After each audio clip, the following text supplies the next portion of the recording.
Y ya estamos acá en posición de entrevista porque tenemos que ya pasar a saludar a nuestro invitado de hoy, Eduardo Peña, vicedecano de Ingeniería Forestal de la Universidad de Concepción. ¿Cómo está? Buenas tardes. Buenas tardes, gracias por la invitación. Bueno, harto que conversar en materia de diferentes ámbitos. Uno, por ejemplo, ya lo que ha sido este inicio de temporada, al menos para nuestra región, de invierno, o sea, de incendios forestales en su temporada 2023-2024. Recordemos también lo que fue durante el verano pasado, también lo habíamos visto, de que ya se iniciaron estos trabajos. Además, también de lo que viene siendo la biomasa en general, de los suelos de ingeniería forestal, lo que se están haciendo avances como carrera, pero vamos a partir primero por esto que está siendo ya la temática principal del enfoque también por parte de las autoridades y de CONAF en relación a lo que van a ser estas altas temperaturas que se prevén para este verano.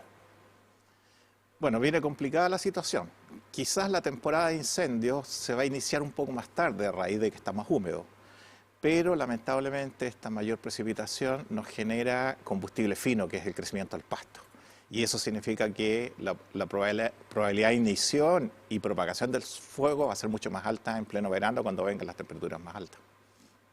¿En qué se está enfocando, considerando que ya hubo una situación bastante grave en relación a los incendios del año pasado? El tema, por ejemplo, del suelo, sabemos que tiene un periodo para poder comenzar también a volver a ser lo que era antes y también la reconstrucción o que vuelva a aparecer esa biomasa característica de la región. ¿En qué está por lo menos ahora también en relación, de lo que va a ser el ecosistema y también de la prevención a futuro? Bueno, el problema de incendios es tan grave que ya las capacidades de control están limitadas y por lo tanto se está haciendo un gran esfuerzo y eso es lo que a partir de ahora que es en la prevención. Tratar de evitar que ocurran estos eventos, que las personas comunes y corrientes no tengan descuidos y accidentes cuando estén usando el fuego. Entonces ahí hay un gran esfuerzo. Igual se aumenta los recursos para combate. De hecho, el Estado chileno aumentó casi en un 47% los recursos este año. Y las empresas privadas también alrededor de 25 hasta 30%. Entonces hay mucho más recursos porque se sabe que la temporada también viene complicada. Desde la perspectiva de lo que está haciendo también el monitoreo y el trabajo en relación a lo que ha sido, por ejemplo, también estos incendios que han afectado raíces, que han afectado al suelo en general y en perspectiva también de lo que va a ser ahora. ¿Cómo se está trabajando en esta situación? Bueno, en ese sentido, en los efectos sobre el suelo yo no soy muy pesimista, porque en realidad lo que ocurre es que la combustión ocurre en la parte aérea y se libera hacia la atmósfera. El calentamiento del suelo no es tan fuerte y por eso es que uno va a ver ahora los sitios quemados y buena parte de ellos tienen una cubierta vegetal. Pero lo más importante es que los incendios en general son de incendios superficiales, es decir, no se queman la hoja de los árboles y eso da protección contra la erosión. Por eso que tampoco después de estos incendios 2023 no hubo tantos reportes de gran daño por erosión, porque hay una cobertura que sí, las hojas muertas igual siguen protegiendo. Entonces por ahí es algo positivo que los incendios sean solamente superficiales y hay un 30% sí que hay incendio de copa y ahí sí que se pierde toda cobertura y puede haber erosión. Bueno, y también con un invierno lluvioso, el tema de las inundaciones estuvo presente. Me imagino que, claro, tiene una característica negativa, lo que ha sido también con este daño a vivienda y a familias, pero al menos para el ecosistema también tiene otra perspectiva que es positiva en relación también a lo que ha sido este paso, estas emergencias en la región. Claro, en el caso de los incendios, lo que es grave es que si las primeras lluvias son muy intensas. Entonces, afortunadamente, el periodo intenso de lluvia vino con una preparación previa de lluvias suaves que van como preparando el terreno para la situación grave. Entonces, posteriormente ya no es tan grave la situación.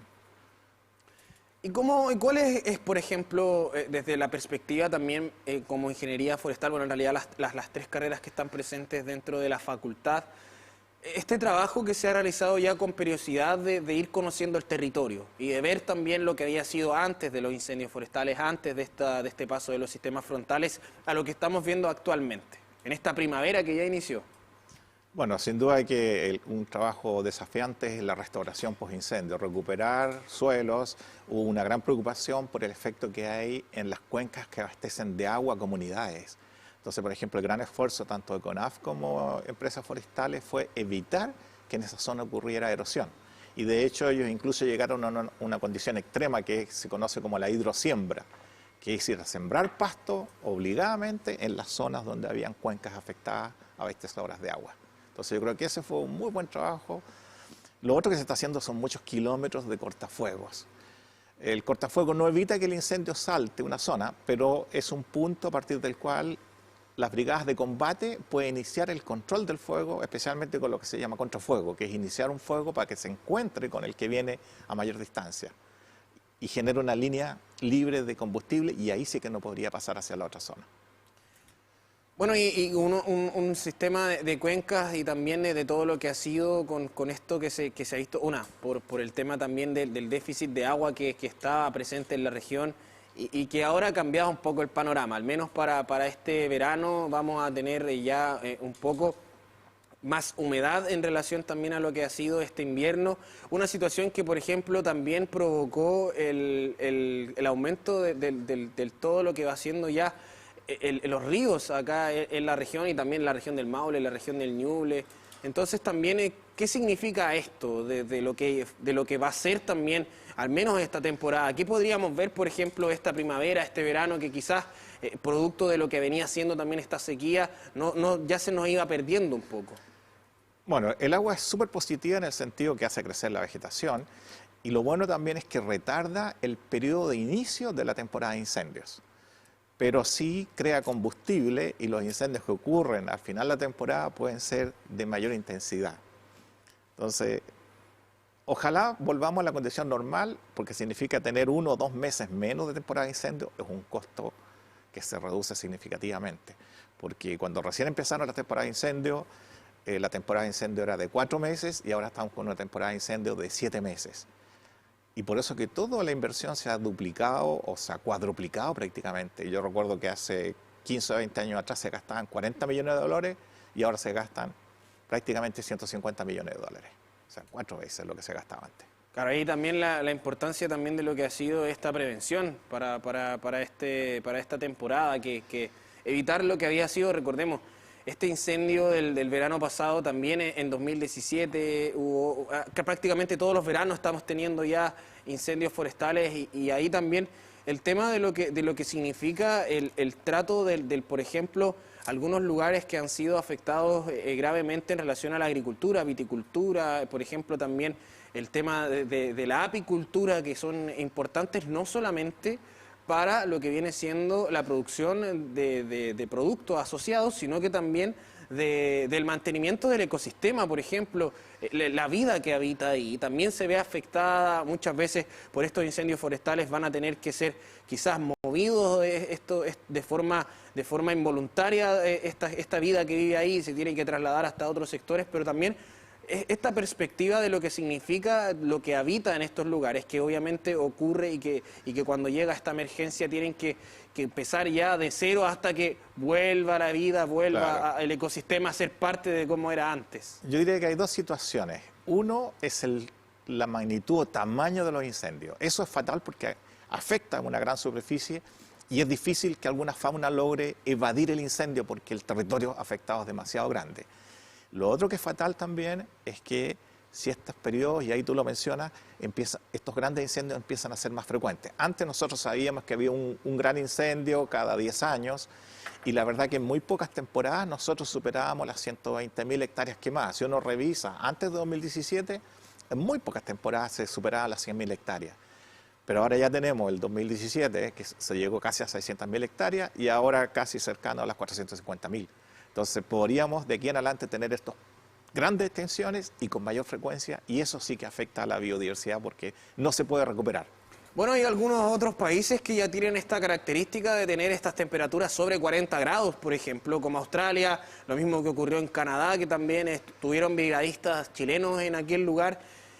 ¿Qué es lo que sucede al menos con este cambio climático que se viene, que está presente y que genera estas altas temperaturas, al menos que se van a ver? ¿Cómo va también a interactuar el ecosistema, el suelo, la flora, la fauna, con estas altas temperaturas que se prevén? Bueno, mientras más alta está la temperatura, significa que el combustible está más seco y el combustible tiene mayor temperatura. Y por lo tanto, cualquier elemento que puede generar un foco, lo genera. Entonces, por ejemplo, nosotros hemos tenido casos de donde la persona que está soldando, un pequeño pedazo de fierro caliente que va al rojo, inicia un foco. Entonces, en el caso de Australia, que llegan a temperaturas prácticamente 50 grados, es muy difícil hacer el control del fuego. De hecho, a Australia se le quemaron 11 millones de hectáreas. Y en Canadá, que se supone que es una zona que está, si uno lo compara con Chile, Canadá está al sur de Coyhaique, que para nosotros es el equivalente, pero se le quemaron 15 millones de hectáreas en esta temporada. Y es por el cambio climático, están llegando a temperaturas extremas. Todo lo que sea sobre 30 grados Celsius ya es una condición que favorece mucho la acción del fuego. Y desde esta perspectiva, la Universidad de Concepción, obviamente dentro de su foco de generación de conocimiento, no solo esto, sino que también en lo que viene siendo, por ejemplo, la protección del medio ambiente, el trabajar en base a la protección de los ecosistemas. ¿En qué se está avanzando al menos también en investigación? ¿Qué hay de nuevo al menos también como facultad? Bueno, hay mucho trabajo de investigación en lo que es la planificación territorial para hacer una zona mucho más resiliente a todos estos fenómenos extremos. También se está tratando de recuperar mucho la memoria biocultural, que la gente recuerda lo que hacía antes y a lo mejor había cosas que hacía antes que evitaban que estos problemas ocurrieran. En cambio, por ejemplo, para decir una cosa, nosotros conocemos muchas especies invasoras que al principio hasta las encontrábamos bonitas como el aromo, pero ahora sabemos que ellas van acumulando mucho combustible y además el fuego les favorece la próxima invasión. Entonces, tal vez antes a lo mejor controlábamos alguna de estas especies y ahora vamos a tener que volver a aprender que hay que controlarlas porque si no nos causa más problemas. Bueno, ahí hay un tema también en relación a lo que vienen siendo incluso las especies invasoras también acá en la región, bueno, en el país en general. El cuidado que tiene el SAG incluso también con este cuidado de que no lleguen ni siquiera, a veces creemos que son animales, también hay plantas, bueno, todo este trabajo que se hace en materia de protección de los ecosistemas en general, a nivel general. Claro. La cadena del ecosistema es característica y a veces cuando llega un agente externo puede cambiar drásticamente la interacción. Y una de las cosas que puede cambiar es la susceptibilidad a los incendios. De hecho, el profesor Pauchar acaba de estar a cargo de un panel internacional con respecto a las especies invasoras para destacar la amenaza que significan y cómo puede cambiar nuestros ecosistemas. Entonces, por el momento nosotros estamos conociendo lo que hay, cuál es el impacto, pero en el futuro debiera haber un trabajo muy fuerte de control y tratar de erradicar estas especies invasoras. ¿Cuáles son las especies que más tenemos acá, por lo menos? Algunos consideran que el pino, pero la verdad es que el pino no tiene gran dispersión, pero sí los aromos, el aliso, que permanecen en un sitio y son muy difíciles de sacar y si no se utilizan químicos. En cambio el pino uno lo corta y es pino muerto. Sí tiene que evitar que ocurra regeneración natural, pero no es tan grave. En cambio los aromos, si uno los corta, rebrotan, la semilla es 100% viable, la semilla puede durar 50 años enterrada en el suelo y vuelve a aparecer y germina. Entonces es una invasión que es difícil sacar. ¿Y qué tan importante es el cambio en el pH de los suelos que tiene también, por ejemplo, el pino y que a veces inhibe que se genere también biomasa en el suelo? No, la verdad es que es un poco un mito. En general, la acidez del suelo se genera más por condiciones lluviosas, condiciones de aparición de la materia orgánica. Porque si uno lo ve aquí mismo en el Cerro Caracol, nosotros tenemos atrás una plantación, digo tenemos, me refiero a la Comunidad de Concepción, no a la Universidad de Concepción, que es parque, ¿no es cierto?, que tiene una plantación que tiene superior a 100 años. Y la verdad es que se están muriendo los pinos y debajo se está instalando la vegetación nativa. Y nosotros el año pasado terminamos un estudio y que encontró 36 especies nativas bajo la plantación de pino. Y en la medida que mueran los pinos se va a quedar la plantación nativa, o sea, la especie nativa, no la plantación nativa. ¿Y para cuánto tiempo se planifica, por ejemplo, que empiece ya a aflorar esta vegetación nativa? La verdad es que si los forestales hacen raleo a la plantación, puede empezar a aparecer a los 10 años. En el caso del Cerro Caracol no se hizo raleo, sino que fue la mortalidad natural que a los 50 o 70 años empezó a abrir el bosque o plantación y empezó a instalarse el nativo. De hecho, nosotros habíamos hecho el estudio el año 2022 y en ese momento encontramos 16 y en el transcurso del tiempo aparecieron 20 más. Así que se puede usar como una especie pionera que permite que se instalen las nativas debajo. Y bueno, siguiendo en este tema, la importancia del bosque nativo, sobre todo en estos sectores que tienen características incluso con algo que vimos, que tiene relación con los delaves, los deslizamientos de tierra, esta protección también del suelo. Que va en parte relacionado a lo que ha sido una historia tradicional de cómo ha sido generado el planeta. Es decir, en este sector se da este tipo de plantación, este tipo de animal, por tal y tal razón, que ya es un tema incluso más allá de lo que hemos podido analizar en este último tiempo, nuestro periodo de corto de vida de como seres humanos en relación a todo lo que ha sido la formación del planeta, pero la importancia de poder tener este hábitat natural para poder también convivir con ellos como seres humanos. Claro, la mayor importancia del bosque nativo es que ha permanecido muchos años, lleva muchos años acá, entonces eso hace que genere un suelo de muy buena calidad, un suelo que absorbe mucha agua. Y por eso que es un buen productor de agua, porque el exceso de precipitación que ocurrió, por ejemplo, ahora, el bosque nativo lo retiene y lo libera durante el año, y por eso que uno va a tener vertientes en el mes de enero, febrero, las vertientes que vienen del zona bosque nativo siguen activas, porque logró infiltrar mucha agua. En cambio, las plantaciones se han establecido en zonas que primero se usaron en la agricultura, y esas zonas ya habían perdido esta capacidad, esta materia orgánica, y llueve mucho, pero no infiltra tanto. Entonces el bosque nativo es vital para regular el ciclo hidrológico. En un incendio también se quema, pero el suelo sigue presente y sigue manteniendo su capacidad. Entonces, mantener los bosques nativos viejos es vital para regular el ciclo hidrológico. Y, lógicamente, para la fauna, toda la diversidad que está asociada a ello. O sea, también amortigua el tema de, por ejemplo, lo que han sido, los incendios forestales, y lo otro, lo que ha sido también los sistemas frontales de agua-lluvia, este tema de la isoterma, por ejemplo, en los sectores cordilleranos, precordilleranos del país, que cambió un poquito el panorama al menos también y que generó problemas, por ejemplo, en la región del Biobío. Nosotros lo hemos llevado en Alto Biobío, pero también en la región de Ñuble, en Maule, asociado justamente a esta absorción del agua. Si hubiera mucho más suelo antiguo, la retención de agua e infiltración al suelo sería mucho mayor y, lógicamente, los caudales serían más regulados. ¿Y cuánto tiempo es este suelo antiguo de bosque nativo? ¿Cuánto en periodo es al menos para poder ya empezar a generar un cambio? Es un proceso lento. En los mejores sitios se puede formar 1 centímetro de suelo en 100 años. En sitios secos como al norte de la región del Ñuble podría tomar 400, 500 años. Por eso es que una de las preocupaciones mayores siempre es que no ocurra erosión, porque si se nos van 5 centímetros de suelo, se nos están yendo 500 años.